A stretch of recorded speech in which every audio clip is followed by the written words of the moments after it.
Hello tout le monde, je vous retrouve aujourd'hui pour une nouvelle vidéo qu'on m'a demandé justement. Donc c'est une vidéo sur le contouring, donc je vais expliquer un peu brièvement ce que c'est. Je vais vous montrer ma façon de le faire, je vais vous donner peut-être quelques petits conseils pour bien commencer. Alors il faut savoir que le contouring c'est une technique de maquillage qui est maintenant assez répandue, connue. On en parle de plus en plus, elle est quand même assez récente. On voit de plus en plus de toute façon dans les blogs, dans les vidéos YouTube, sur Instagram, enfin voilà. C'est vraiment la tendance. Alors il faut savoir quand même que c'est un maquillage assez chargé, même si je pense qu'on peut le faire toujours en légèreté. Il y a des filles vraiment qui en mettent vraiment des tonnes et des tonnes. Par exemple les filles qu'on peut voir sur Instagram qui ont la peau vraiment parfaite, en fait c'est parce qu'elles mettent vraiment 3 tonnes de fond de teint, 3 tonnes de poudre et 3 tonnes de contouring, donc forcément c'est vrai qu'en photo ça fait très joli, on peut croire que c'est très naturel mais en vrai ça fait vraiment peau de peinture, c'est vraiment pas joli à voir je pense en vrai.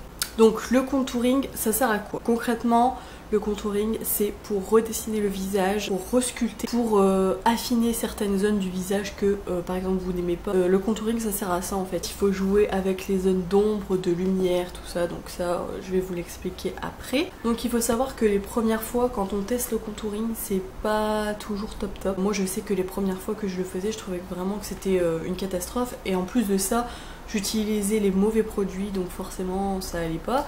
Donc là je vais bien vous expliquer les deux différences entre deux produits. N'hésitez pas surtout à vous entraîner chez vous, par exemple des jours où vous savez que vous n'allez pas sortir, bah maquillez-vous, essayez de faire du contouring en fait. Enfin voilà, faut pas hésiter à s'entraîner parce que avant tout le contouring c'est ça, c'est de l'entraînement. C'est sûr qu'au début c'est très dur. Moi je sais que j'ai vraiment beaucoup eu de mal, j'ai regardé beaucoup de vidéos, j'ai lu beaucoup d'articles là-dessus pour savoir comment faire, avoir une technique, mais en fait la technique elle vient à force de le faire. Moi je sais qu'il est pas encore parfait, il y a des choses que j'aimerais améliorer mais pour l'instant je trouve que voilà, par rapport à ce que c'était avant, croyez-moi c'est beaucoup mieux. Donc on va commencer, donc je vais vous détailler par étapes. Alors pour un contouring optimal, donc la première étape c'est de faire un gommage pour avoir une peau lisse qui rendra beaucoup plus jolie en fait que si vous avez par exemple des imperfections, la peau sèche, des choses comme ça va pas faire joli. Et ensuite c'est de bien hydrater avant, de toute façon l'hydratation c'est obligé avant n'importe quel maquillage.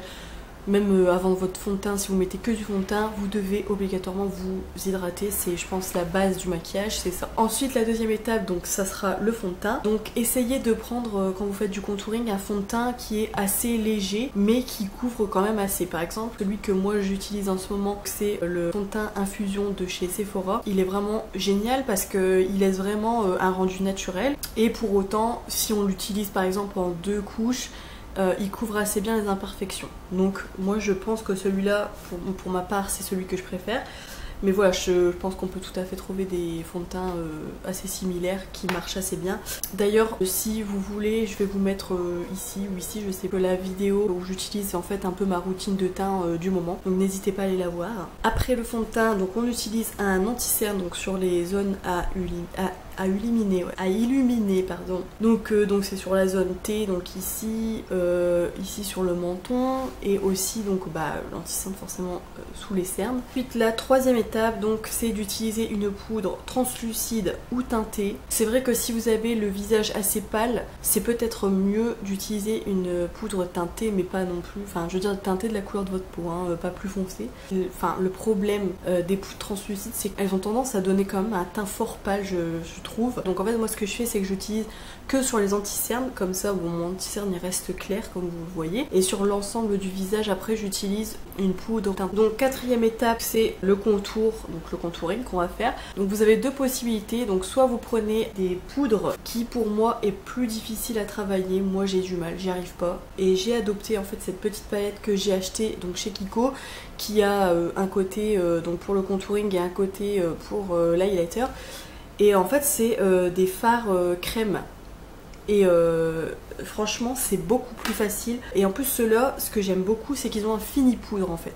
parce que c'est ça que j'avais peur aussi, c'est d'utiliser des fards crème mais qui restent assez gras, vous voyez. Une fois que vous l'estompez, enfin je veux dire ça colle pas, ça a vraiment un fini poudre.